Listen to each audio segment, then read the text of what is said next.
It's just like, if I went to Disneyland and like I went to the whole park, but at the end of the day, I was exhausted and my feet hurt and I got a headache and everything was so expensive. And I say, well, I'm glad I really did that. But you know what? I'm never doing this again. Well, a year later, hey, we got to go back.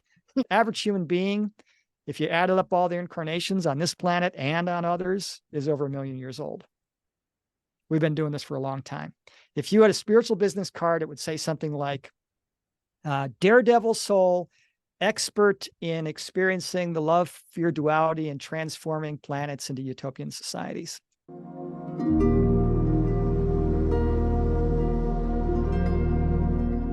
Today, I'm excited to welcome David Suich to the show. David, welcome. I'm so excited to have you here. Well, thank you so much, Christina. It's a pleasure to be on the show. I love the work that you do. I love the book that you wrote, God Took My Clothes. And I just can't wait to ask you all kinds of questions about the research that you've done regarding near-death experiences. So how about we get started with, what was it that sparked your interest in near-death experiences? Well, the Bible's got a verse in there that says sometimes it takes a painful experience to make us change our ways. And I really believe that. And my painful experience was chronic tendonitis. And in 1999, I had surgery on my hands to relieve some of that pain. I got it in my feet, my jaw, and it really kind of, I let it ruin my life. Let's put it that way. And even near the last part of it, before my healing started, I'd had it for around 20 years. The last 3 years, I'd been on a mobility scooter. I mean, I couldn't even go to the grocery store and be on my feet 20 minutes. It would hurt. And so during that time in 2007, when YouTube was fairly new and there weren't, channels like yours that have over 140 videos, about these kind of things, I clicked on a random video in my feed about an atheist who died, saw the afterlife, and returned. And I started investigating near-death experiences. And I kind of learned that, everything that happened to me happened for a reason. And when I had a little setback with my healing, in the middle of that healing process, I was walking on everything and 5 miles a couple days a week with my wife. And then I had a relapse, and I didn't get depressed about it because of everything I had learned. I treated it like a nuisance. I said, I'm going to do my best to have joy every day. So, once I started investigating near-death experiences, I found a lot of people who had books that were really good stories of their individual experience, lots of good information. And there were lots of, very high-end, esoteric, spiritually written books, but I didn't see anything out there that was sort of a 101 spirituality. Who are we? What's the nature of our soul? What are we doing down here on earth if heaven is so great? What's mankind, humanity's role? What do we do in heaven? What's our role in the creation process? And so I wanted to write a book that just covered those things. And of course, that was a wonderful experience because I got to interview so many people who had NDEs and hear all these stories. And I stopped counting after I wrote my book. It was around 700 testimonies back then. And I've probably heard around 1,200 now. And they changed my life in so many positive ways. And me sharing my learnings, like you do on your channel, that changes a lot of people too. And so, I'm sure you get, messages. Thank you so much. Your channel has changed me. And that's what it's all about. We're here to help each other along. Yeah. Yeah. Thank you so much for that. I love how it sounded like you had an opening when you started to hear experiences of the afterlife, which is so fascinating. And that is so many. I've interviewed maybe about 10 near-death experiencers so far, so I can't even imagine 1,200. So I'm really excited to ask you about, so one of the things I noticed, you mentioned that you saw someone who was atheist, who had a near-death experience. And one of the common themes that I see is that the experience on the other side, or the afterlife, has somewhat to do with our beliefs. So a lot of people see Jesus because that's what they believed.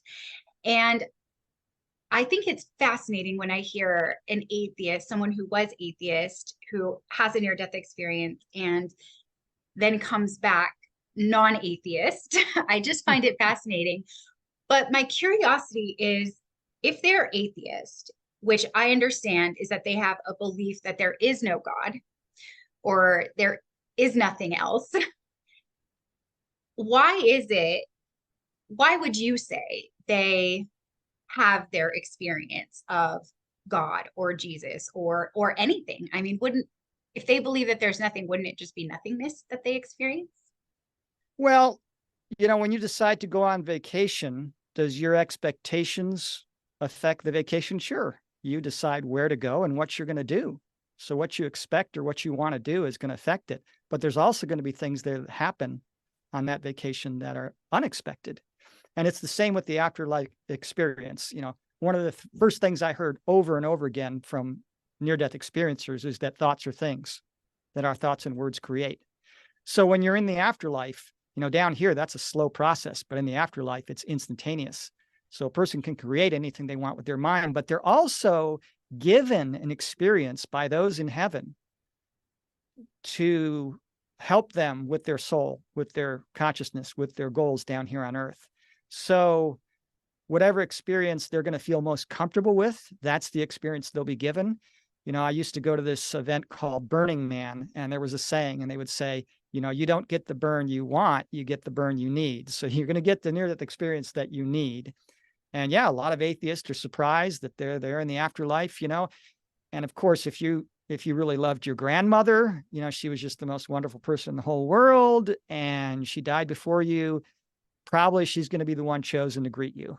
Or if you're, Christian, they're going to send Jesus. If you're a Buddhist, maybe they'll, send Buddha or Muhammad or whoever, whatever your religion is. And then some people who are a fan of nature, they might be brought into one of heaven's beautiful parks or gardens. And so the experience is always unique, but there are always common elements. And of course, atheists go to heaven just like everybody else, because the creative, benevolent source of all life that we call God does not have the mind of a human being. God does not have judgment or anger or even expectation the way we do.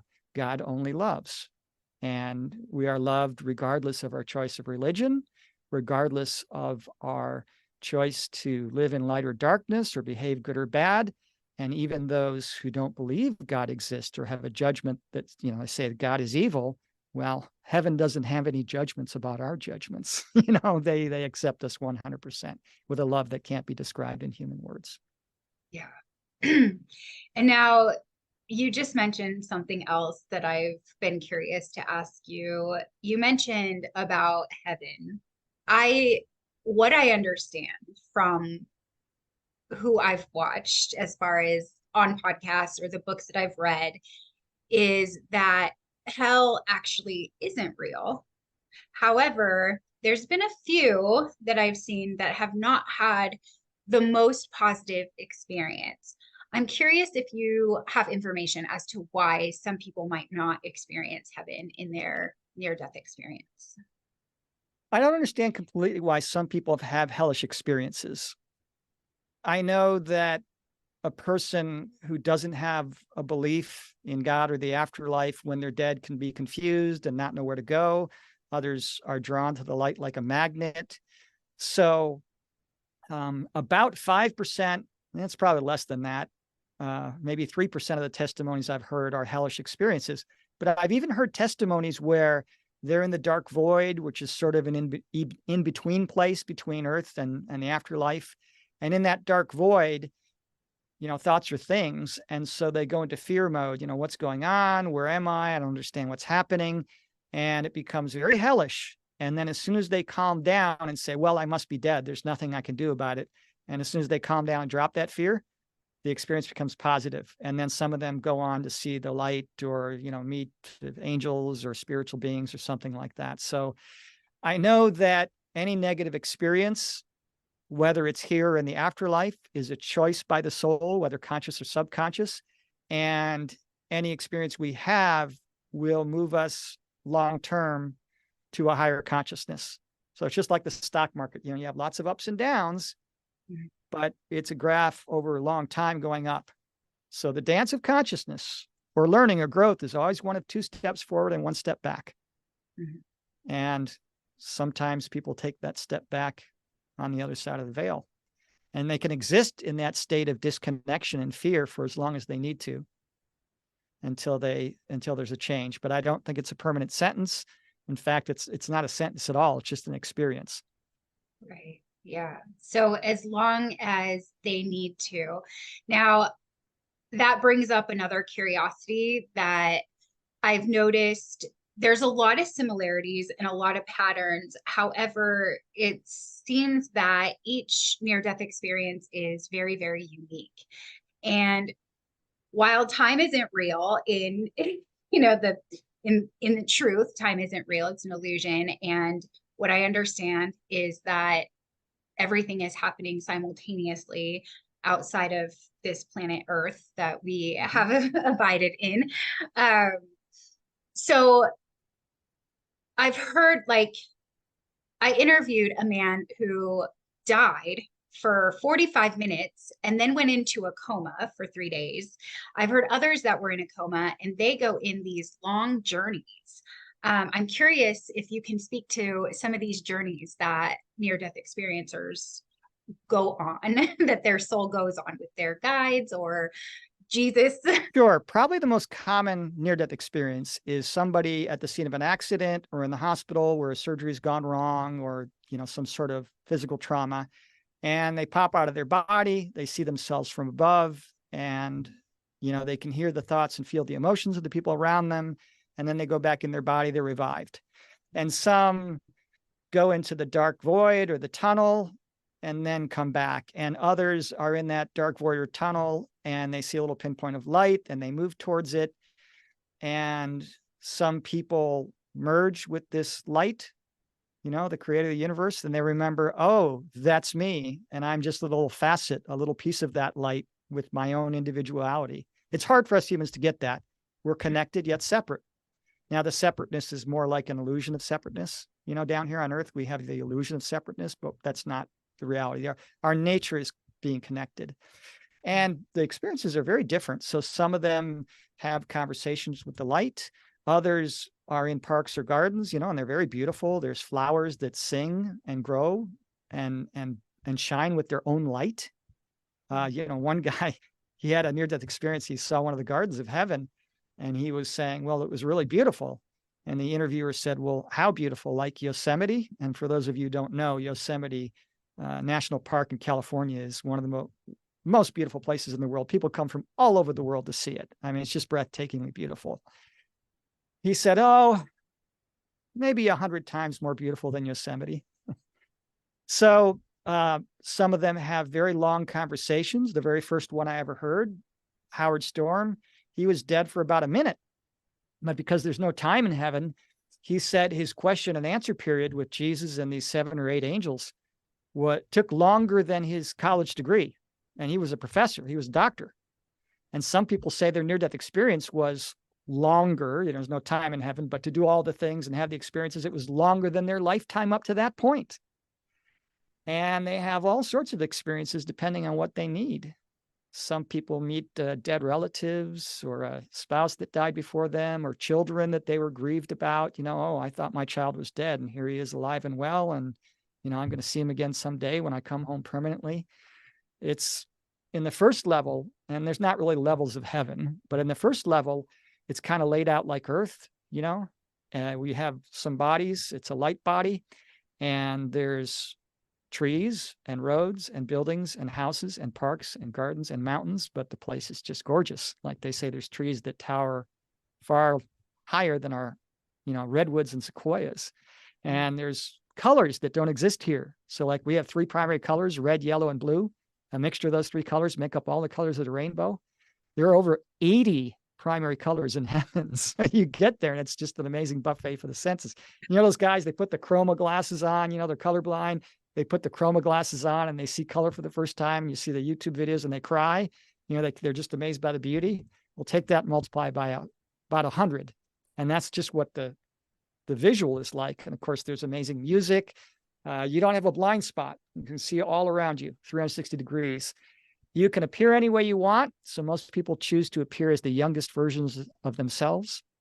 One woman saw her grandmother in heaven. She says, well, my grandmother was this old woman with gray hair and no teeth and wrinkled skin and hunched over. And there she was in heaven, beautiful 30-year-old woman, long dark hair. And she smiled and had a pearly set of white teeth, So people tend to choose to look the best version of themselves they can be. And then there's higher levels of spirit where you only exist as consciousness, and those are so indescribable. I don't even have words for them. And the words other people use, they get frustrated because there's no human words to describe an unearthly experience.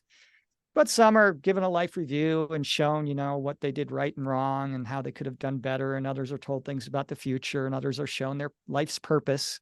This is what you're doing down there and why it's so important for you to have these earthly lives. So yeah, it's a big variety of experiences, very unique, each one, but there are a lot of common elements as well. Yeah, it's just fascinating. The colors, I've heard several near-death experiencers speak about the colors, and that just fascinates me. And I'm wondering, because there are so many people who have had a near-death experience and more that have not. And I know that a common pattern is that most people who don't want to come back. They're totally fine staying where they are. And so I guess where I want to go with this is kind of like, if you have any insight as to why some people might experience NDEs, why do they go there and come back? Like, why can't they stay? Some are told it's not your time, go back, or you can't stay here. And others are given a choice. They're saying you accomplished your goals, you did what you wanted, but let us show you the benefits if you continue your work. And you can stay or go back if you want. And of course, if I heard their testimony, they chose to come back. So some people say that's control. Some people are angry that they got sent back because, heaven is the most fun, amazing, beautiful, peaceful. I mean, it's anybody who spends just 1 millisecond there in heaven wants to stay there forever. Even a mother with a newborn child will say, yeah, my kid will be fine. I'm staying here. I'm not going back to Earth. Compared to Earth, it's an amazing place. So let's talk about pre-birth planning. So some people will say sending me back is controlling. Well, it's not, because just like you make a vacation itinerary, you make an itinerary for Earth. So you choose your parents, where you're going to be born, how long you're going to live, how you're going to die, all your major life events. If you had a big change in your career or a nasty divorce or some epiphany and you really learned and changed as a result of it, most of those are planning on the other side of the veil. And then the details are filled in. So my theory, and I've never heard this directly from heaven, is that some people will say, I want a life of this many years, and these are the things I want to accomplish. And the NDE was sort of something that was unplanned. So they get sent back and they're revived and they continue their work. While others, that's the time they plan to come back, but things maybe were going well. And so they're going to come back and do some more work. I've extended vacations that were going well. And so, of course, souls do the same thing. But it's not control. We choose the major elements. And of course, some people in their life planning before they come down here will choose to have an NDE as part of their experience on Earth. Now, that is a gutsy thing to do, because the people watching this video who have had a near-death experience, how difficult it is to experience pure perfection, bliss, joy, happiness, peace, safety beyond words, beyond human comprehension. I mean, it's so good that when people get to it, they talk about it like it's the best thing. It's it's the everything of life, to experience that love, and they can't even describe it. And to experience that pure perfection and then come back down here to Earth, that's tough. That is really difficult. It'd be like you spend your whole life, starving and in abject poverty. And then all of a sudden for a year, you're a wealthy person with abundance and you can do anything you want. You travel the world and wear beautiful clothes and do all this nice thing and eat great meals. And all of a sudden you get put back in the gutter and you're living on the streets as a homeless man again. That's tough. And some people get really depressed coming back. So it's a gutsy move to choose that as part of their life planning. But, it's a good move because it really changes people. Whatever they had been chasing in their life before, whether it was a hobby or a career or, money or a certain accomplishment or goal, or even if it's something big like family, my family, it tends to take a back seat, and their primary goal becomes service to humanity and having loving, meaningful relationships. Yeah. So yeah, it's a big variety of things that happen. Some aren't finished, some have a choice, some planned it, some didn't. Yeah. Now, you mentioned that some, like the analogy that you used about being starving and poor, and then being wealthy with abundance for a year, and then going back, that you can get, it can be depressing or, shocking to the system. And one of the questions I have for you is around that. So what I see from my view is most people that have had a near-death experience come back, just like you said, and now they have a different purpose and their life is transformed in such a positive way. In your 1,200 interviews, have you ever met someone who had an NDE and did not have a positive transformation? I don't think so. I remember one in particular, she tried to kill herself to get back to heaven, and she made it. And they said, no, you're not supposed to do that. That's a foolish thing to do. We're sending you back. And they sent her back. She was revived. But even the ones who had hellish experiences, they were changed positively. I've never met somebody who said it made their life worse. Not one. And I've heard a lot of the opposite, completely transform my life. I'm not afraid of things. I'm much more likely to roll the dice, much more likely to try new experiences, enjoy each day, not be angry about what happened yesterday or worried about what's going to happen tomorrow. They're much more calm, loving people that tend to enjoy their lives more, to be less judgmental of others. A lot of positive things, but I don't think I've heard somebody say it negatively impacted their life overall. Yeah. That is the tone I get. That going to heaven kind of resets you or reconnects you so that you come back with like a newfound motivation to live out your purpose. And yeah, you can't stand in front of that light of God and not be changed forever. That's what they say. Yeah. It's going to change you forever, even if it's only an instant. Yeah. And I wanted to jump back to something around pre-planning. I don't know. I've kind of just had this in my mind as a concept, and I'm curious your perspective of this. When we plan our lives, do we plan various exit strategies to actually leave this time-space reality? And that is one of the results of a near-death experience? Sure. It's like a vacation. You might plan before you go on your vacation. Well, we're going to plan on spending 3 days there, but if it's really good, we'll stay there longer. If it's lousy, we're going to quit sooner. Mm-hmm. Some people decide to check out sooner. Some people decide to extend their lives. Yeah, I believe that can happen. Yeah. And I'm curious because I notice in my limited view, I don't even think I've watched or read 1,200 near-death experiences, but I have started noticing a lot of similarities and a lot of patterns. I'm curious if you can speak to the main similarities and patterns that you've noticed in your research. The main similarity is love. Now, not really, but I only use that word because it's the closest thing we have, unconditional love. So the vast majority talk about the love up there.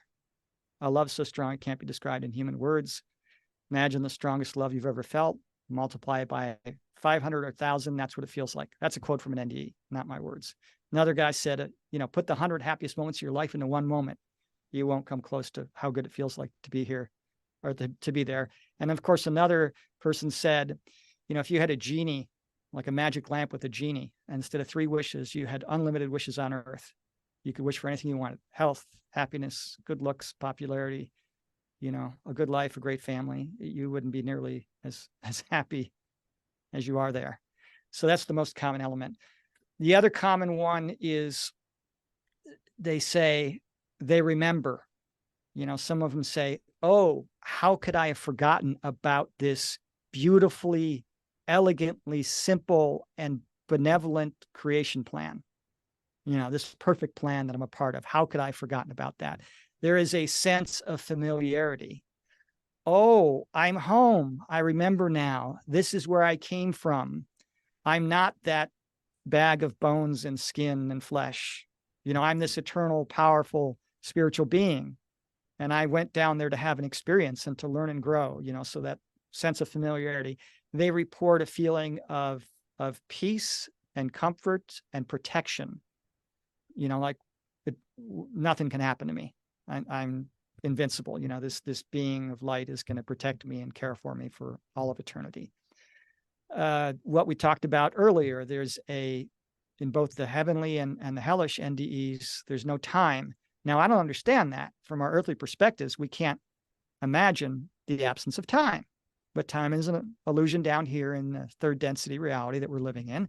And they say things like, it's the eternal now, or the continuously unfolding of now, or being aware of eternity. Or they'll say, what we have is what happened yesterday, what's happening now, and then what's going to happen tomorrow. And up there in heaven, it's all the same. Well, that doesn't make a whole lot of sense to me, but a lack of time.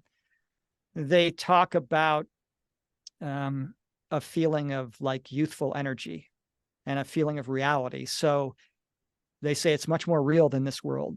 People will say to these near-death experiencers, they would say, oh, were you like a ghost? And they say, no, I was the opposite of a ghost. I felt more real, more alive than I've ever been in my life. So when you're having a dream, you believe it's real until you wake up.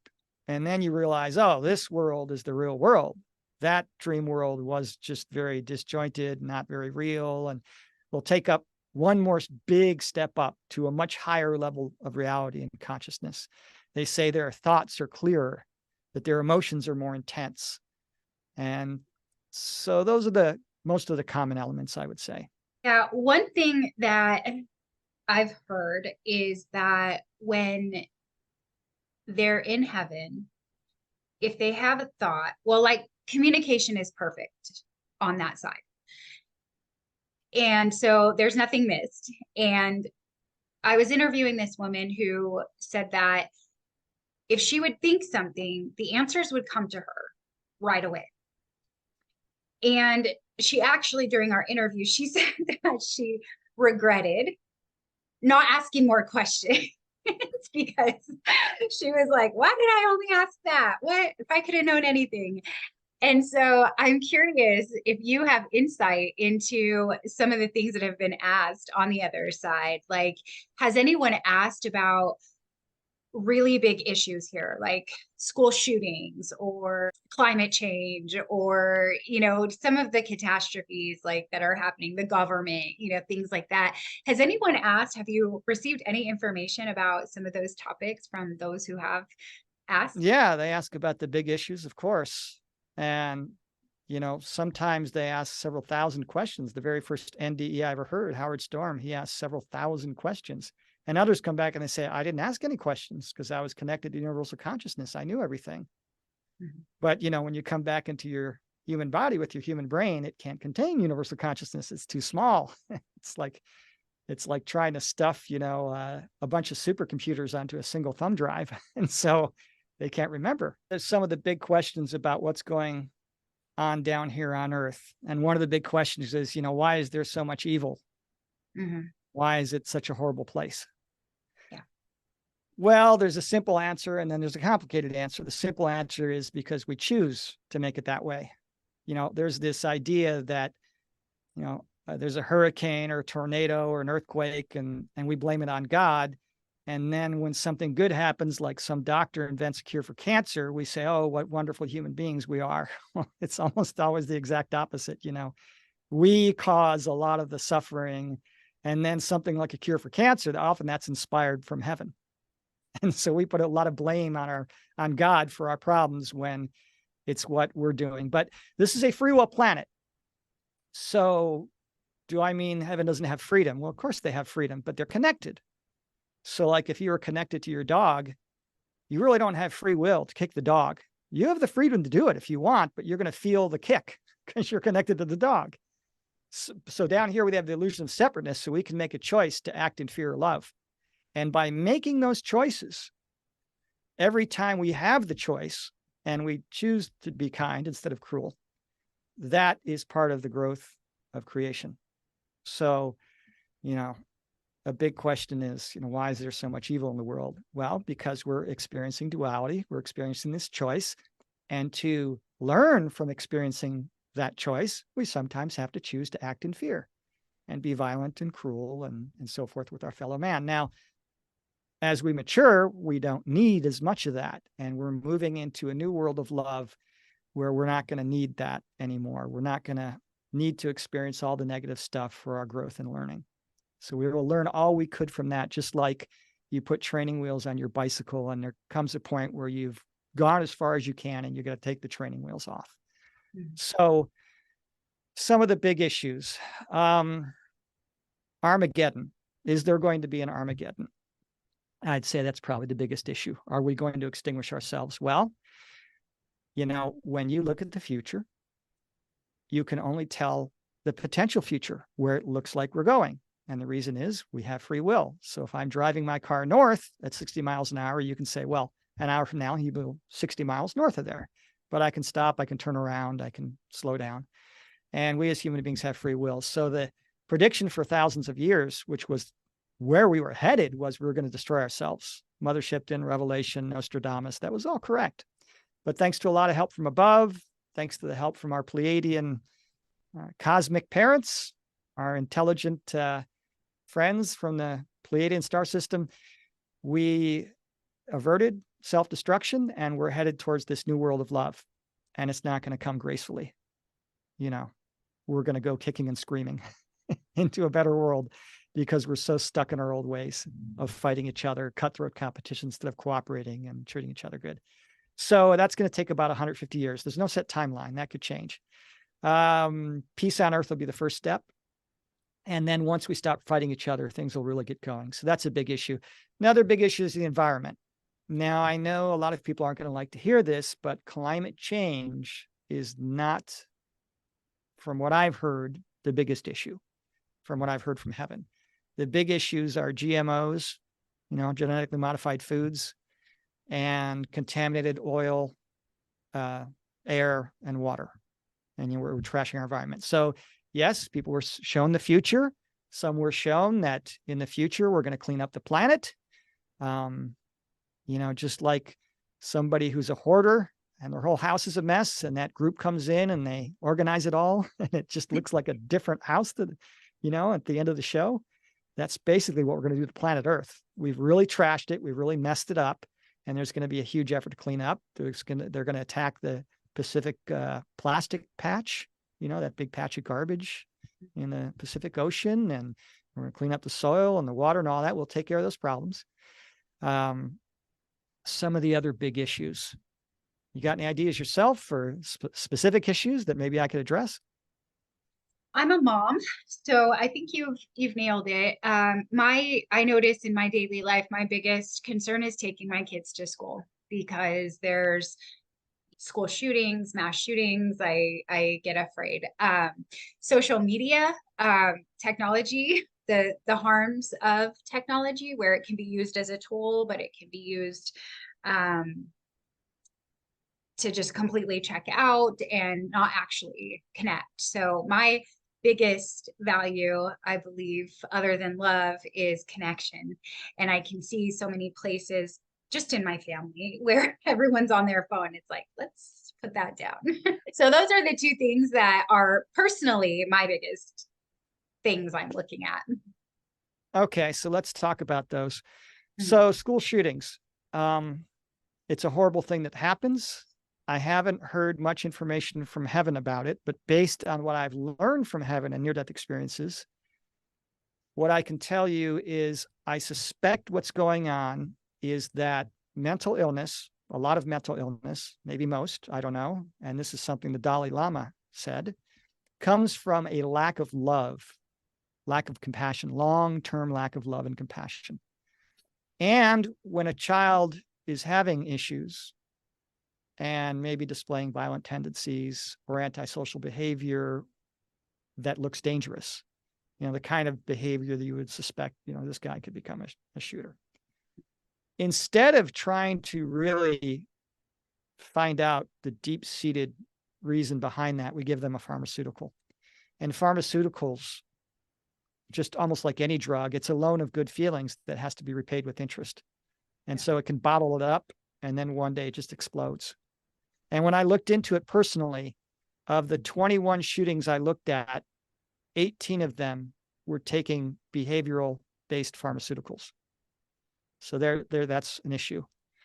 For me, a bigger issue with children is that I believe the soul enters the baby before the first trimester. And so to end these children's lives, I mean, there's multiples more children killed through abortion than through school shootings. Mm-hmm. And so it's only going to stop when you're going to try and take away the tool, try and take away the guns. That's not going to work. You can get in your car and run a bunch of people over, or you can go on the internet and learn how to, build bombs and all sorts of crazy stuff. It's not going to stop people from being violent. If you take away one tool, they're just going to use another tool. So the root of the problem has to be addressed. And these children who are, acting out, it's got to be addressed, and they're just not given enough attention, and we're just not smart enough to look at deep social issues and spiritual imbalances that happen when a child comes from an unloving home. So that's the school shooting issue. What was the other one you mentioned? Technology. Technology. AI. So, yeah, let's talk about technology. So a lot of people ask about intelligent life and other planets, and yeah, we're kind of new kids on the block. Most of them have way more technology than we do. The Pleiadians have had technology for several million years. We've had it for a few hundred. So they're really advanced. Well, just like when you have any new thing, the people have to get used to how to use it properly. So when automobiles were new, or streetcars, the electric streetcars were the first thing that came out, a lot of people got run over and killed because they just weren't used to something moving that fast. And so there's lots of mistakes. When radium was first discovered, they thought, well, something so energetic must be good for us. So they put it in food products and makeup and toothpaste, and, you had radioactive toothpaste. And we learned from our mistakes. And so like right now, the same thing is happening. This is a tool. And like any tool, it can be used for good or it can be used for harm. I can pick up a knife and I can use it to stab an enemy, or I can use it to prepare food in a kitchen to feed the homeless. So we have to learn how to use the tools properly, and they're not being used very properly right now. And artificial intelligence, because it's created by the beings on the planet, the aliens have artificial intelligence, but it's good artificial intelligence, because the artificial intelligence will exactly reflect the consciousness of its creators. And our consciousness right now isn't very good. And so artificial intelligence could cause some problems temporarily, but we will learn how to use technology. And in the future, it will be very limited, because the best technology is biology. And we will eventually not need cell phones. Imagine a day where, you say, oh, I wonder if Jim wants to come with us and go see that movie. Yeah, I just asked him. He said he's coming. You just connect with Jim, you ask him, and you know what's going on. So that's going to happen someday.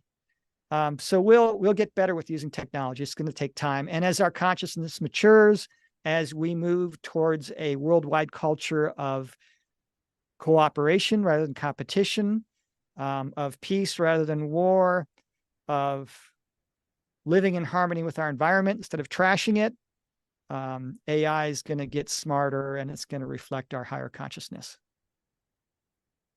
Thank you so much for that. I just see how love is the answer, right? Yes. Love and acceptance and authenticity are really what will pave the way for a world that's in harmony. Okay, so I love how you said that biology is the best technology, and that there will be a point where we don't need to pick up the phone because we'll just think the thought and they'll answer. Mm-hmm. So another thing I notice with near-death experiencers is that a lot of them come back, return to life with sensitivities or gifts. Can you speak to that? Why does that happen? Sure. When you're in heaven, your vibration is raised.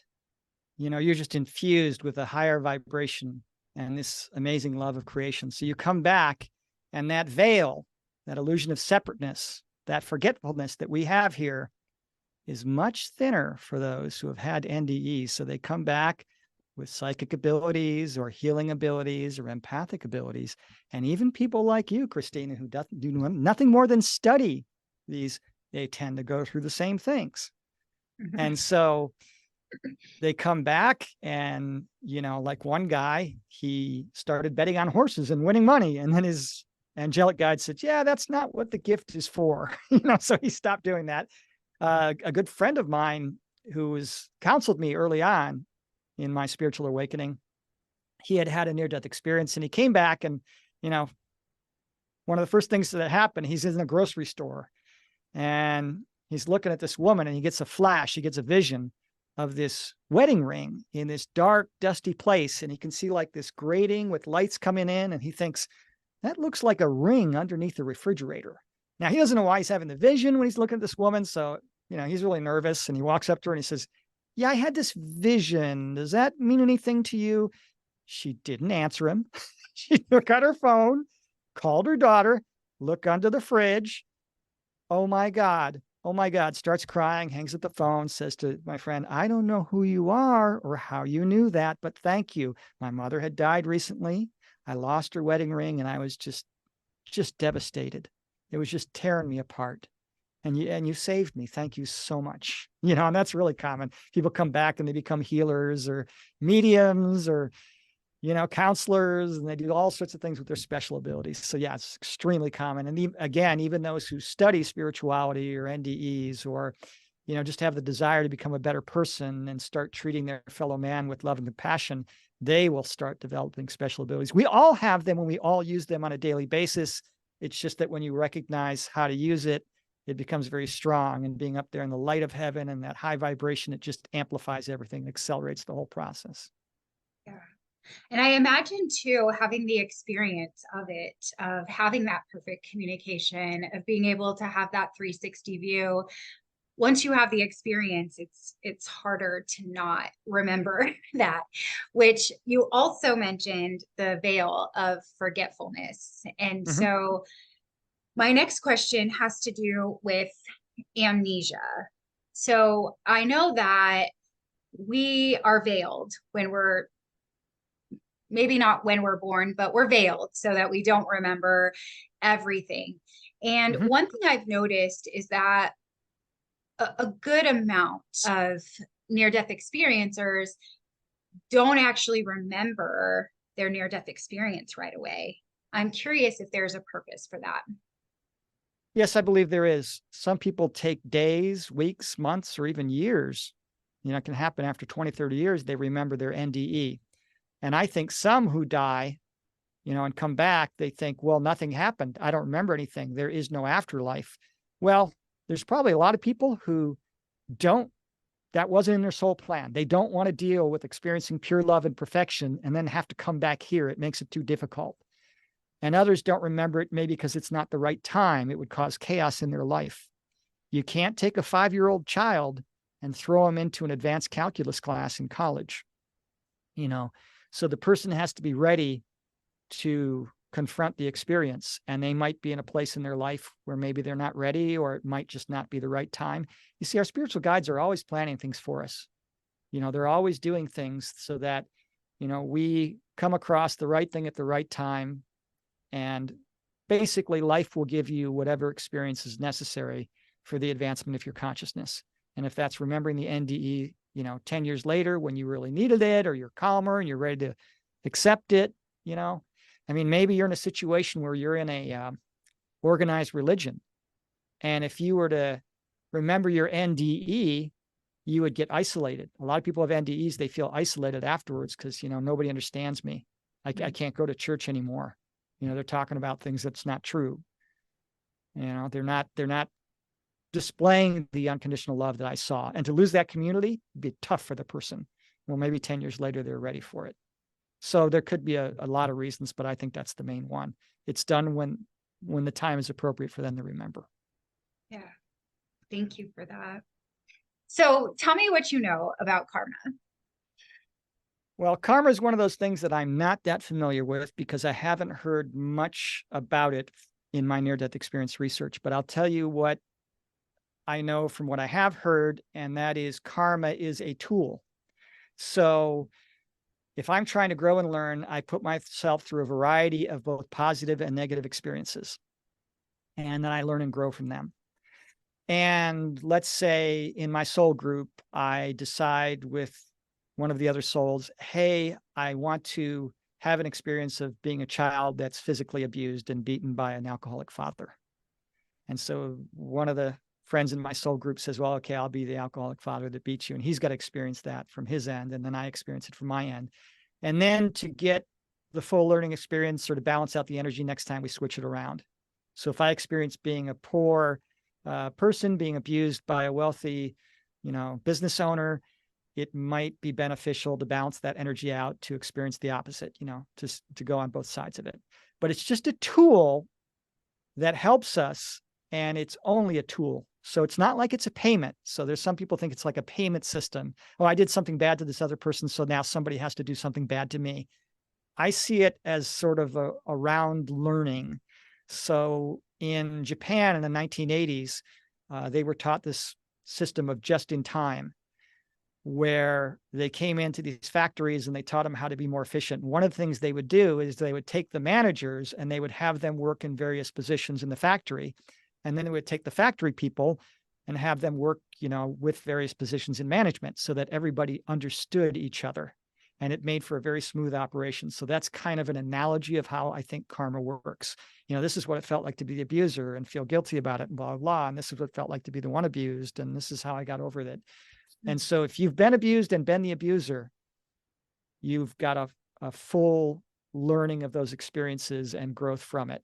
And the main growth from both of those is it's not beneficial to be either one of those. It teaches us the importance of getting along with each other and living with love. Whenever you experience the opposite, you strengthen what you want.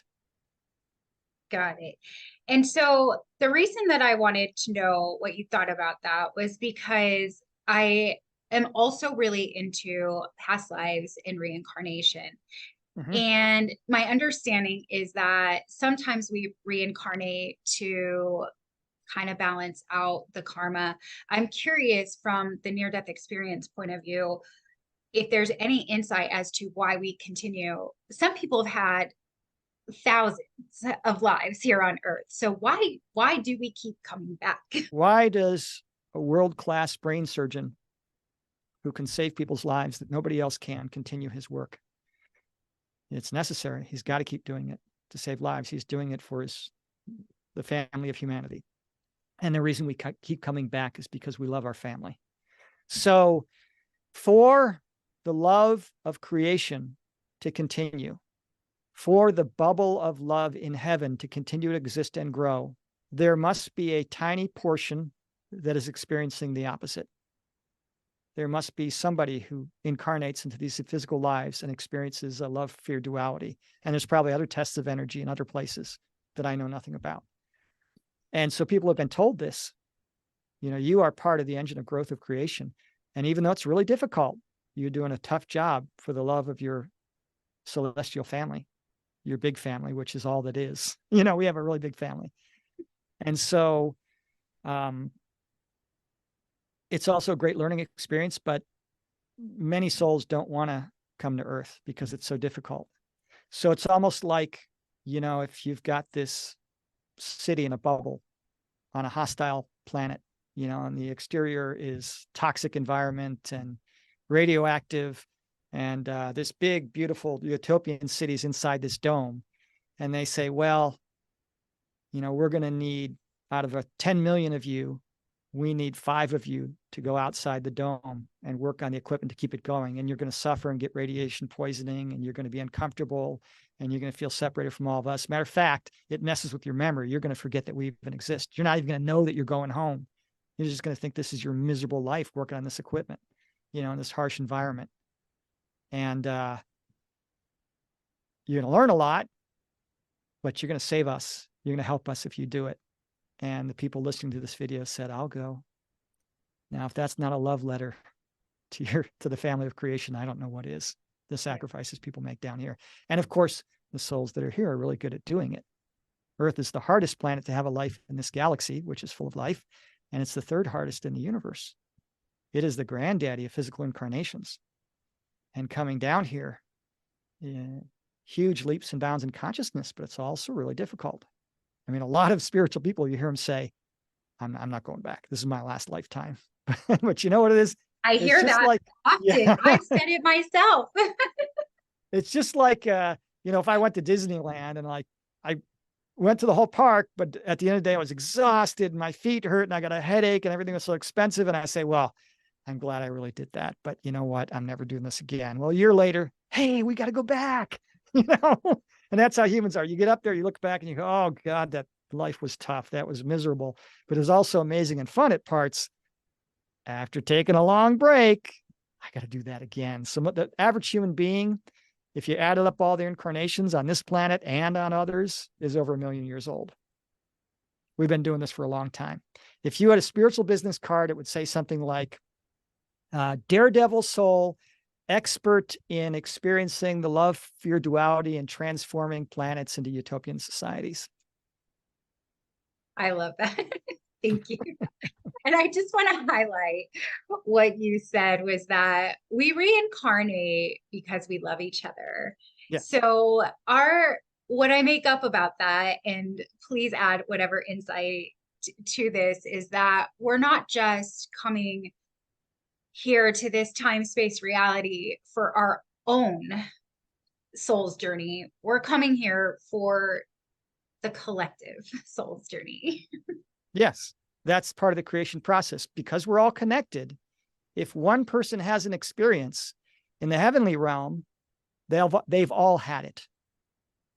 But you have to have it from your own individual, unique perspective.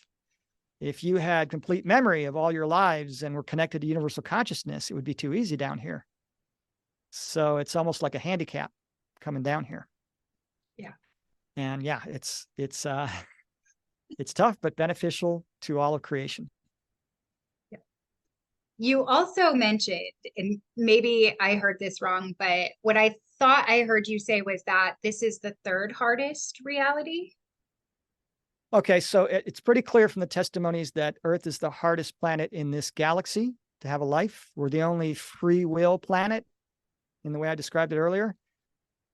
I've heard from heaven, there are only 2 other planets like Earth. They didn't give a ranking. So it's either the 3rd hardest or the 2nd, I don't know. But in the whole universe, I mean, it's in the top three worst in the whole universe. Right. Pat yourself on the back. If you've gotten this far, you've done well as a soul. You've really progressed. You're almost at the top of your game with physical incarnations. And you do get to a point where you've learned everything you could from physical incarnations and done all the help you can. And then you continue on in the afterlife, growing and learning. And I have other new souls that come in and do the hard work. That's fascinating. That's new information for me. I had not been aware. I knew Earth was free will, and that's why it can be so hard, because we can choose between love or fear. But I didn't know that there was only 2 other planets that were like that. So thank you so much for that. I'm curious if you can talk about the infinite universe and some of the other galaxies or the realities that we can choose to incarnate in. Yeah, so I don't know much about other galaxies, but I have heard a little bit about this galaxy. And near-death experiencers, some of them have been shown other civilizations. Some are aquatic beings. They look like us. Most of the life in this galaxy is humanoid, but there's variations. There's, aquatic-like life. There's, bird-like, feline, reptilian, insectoid. But a lot of them look like human beings with slight variations, kind of like Star Trek. They're dealing with human actors, and there's only so many variations. So that's kind of what it's like. And about 95% of the species are benevolent or neutral, and about 5% are misbehaving, but their technology is limited. If your consciousness is limited, your technology is limited. So the way it works is that when the people on a planet stop fighting each other and they learn to live with each other in harmony and live with their environment in harmony, and they advance both spiritually and technologically, their job becomes to seed life on another planet. Just like, you're a child, you grow up mature, and now you become a parent, and your job is to get the children going. So the Pleiadians are kind of watching after us. They're our cosmic parents. The Arcturians are our cosmic grandparents. They're the parents of the Pleiadians. There's all sorts of races, all sorts of information out there on the internet. Some people, worry about it. No, they don't blow things up. That's barbaric. They might do things to be manipulative or cause problems, but they don't blow things up. And, we're not going to be attacked or invaded by aliens. That's just not going to happen. So we're pretty safe. We're kind of in a hidden corner. Most life develops around dual star systems. And we used to have a dual star system, and one got destroyed. So nobody's really looking for life here, but there's about a dozen species that have visited us on a regular basis. And there's maybe 200 that have come and gone. They're not going to make, at least the Pleiadians, we may get another race making first contact, but the Pleiadians are not going to make first contact yet. And the reason is really simple. We're not ready. So I've used this analogy in other guest appearances I've done. If you moved into my neighborhood and I said, hey, you see that guy across the street over there? He spends half of his money on guns and ammo and military gear. And if you knock on his door and he doesn't know who you are, he's not going to show up at the door pointing a gun in your face, but he's going to have his hand on it on his side, ready to go in case, you try anything. Would you go up and knock on that guy's door and introduce yourself? Probably not. I just described the U.S. government. Half of our money on military, and if a spaceship landed on the White House lawn, would there be a military response, or would they be running towards the people with smiles and handshakes? There'd be a military response. There'd be this, get ready. We're not ready to meet them yet. We're too violent. We're too barbaric. And I've even heard from NDEs from heaven that the time before 2012 in the future will be known as the barbaric age.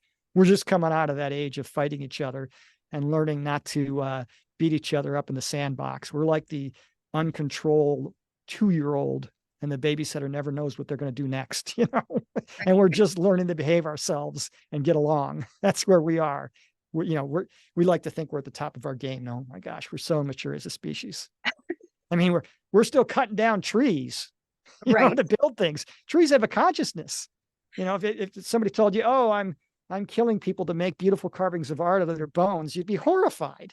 That's what we're doing with the trees. We're killing these conscious, sentient beings who are an important part of the environment and the creation, and we're killing them for construction. Yeah, we're pretty barbaric still.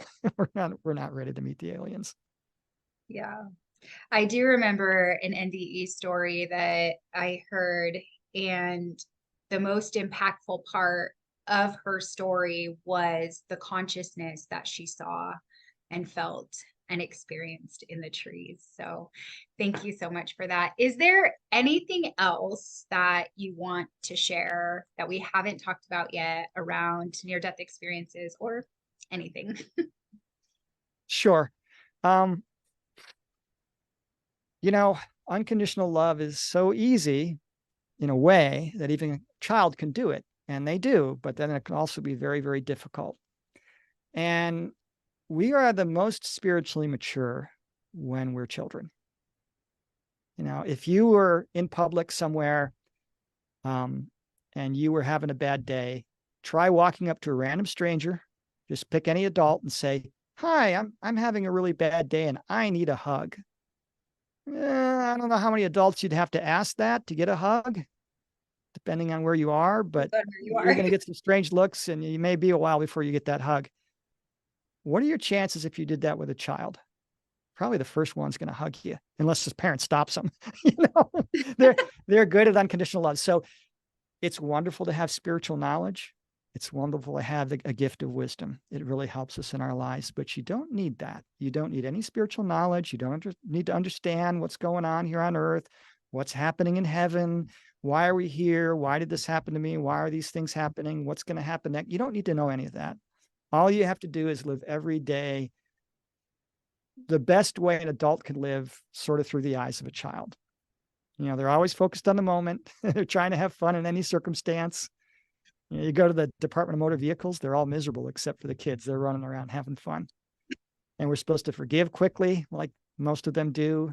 We're supposed to be quickly open to loving and accepting others, no matter who they are. You know, children aren't judgmental. And so just that innocent love, you know, pay attention to what's going on in the rest of the world. The human consciousness was not meant to take on the chaos and the drama and the suffering of an entire planet that the news media brings into our living rooms. We're not supposed to do that. Right. Now, I pay attention to the world around me and the people I interact with every day. And I do my best to treat them with love and kindness and respect. I fail a lot, but I'm still doing my best. And, you know, there's going to be some chaos anytime there's a big change. You bulldoze your own house and you build a new one. That's chaotic. Mm-hmm. It's going to be unpleasant. The new world of love is coming. It's not coming gracefully. So as you see the chaos happening around you, remember you can be in your little bubble of peace, and it's all about our perspective. It's all about the way we wake up every morning and look at the world. And if you wake up in the morning and you say, another horrible day, well, guess what? Your words and thoughts are powerful. It's probably going to be a bad day. If you wake up in the morning and you say, thank you, Father, for another day. Even if I go through tough stuff today, I'm going to do my best to smile and laugh and have joy and be kind to others. And of course, nothing is more meaningful to heaven than when we're in a bad mood. And then there's somebody who's really treating us badly, and they deserve it. They deserve me bringing the dragon out and having a little argument. And instead, I'm kind to them, despite the fact that I'm in a bad mood, despite the fact they don't deserve my kindness. Nothing's more meaningful to heaven than when we manage to do that. So my advice is do your best, you know, and I'll do my best to try and be kind and loving every day. And of course, the times I fail, forgive myself. You know, my name's not God, it's David. Therefore, I'm not perfect. If I was perfect, you'd have to call me God. And none of us are perfect down here. So I try and cut myself and others lots of slack. And of course, remember, no matter what happens down here, no matter how bad things get in your personal life or how bad things get in the world, someday, no matter how bad the nightmare is, you're going to wake up from the dream and you're going to be home and safe and sound and realize that you were never in any danger. So yeah, make the most of it down here. It's tough, but we're also supposed to have a good time. Thank you so much for that. That was beautiful.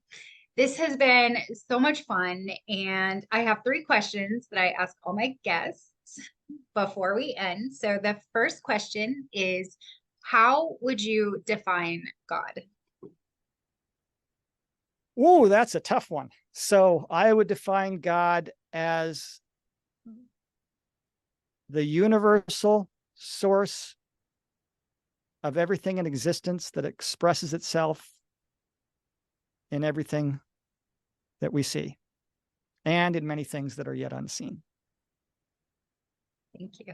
And I know you've probably spoken to this question already, but the next question is, what would you say is the purpose of life? The purpose of life down here is to learn about love.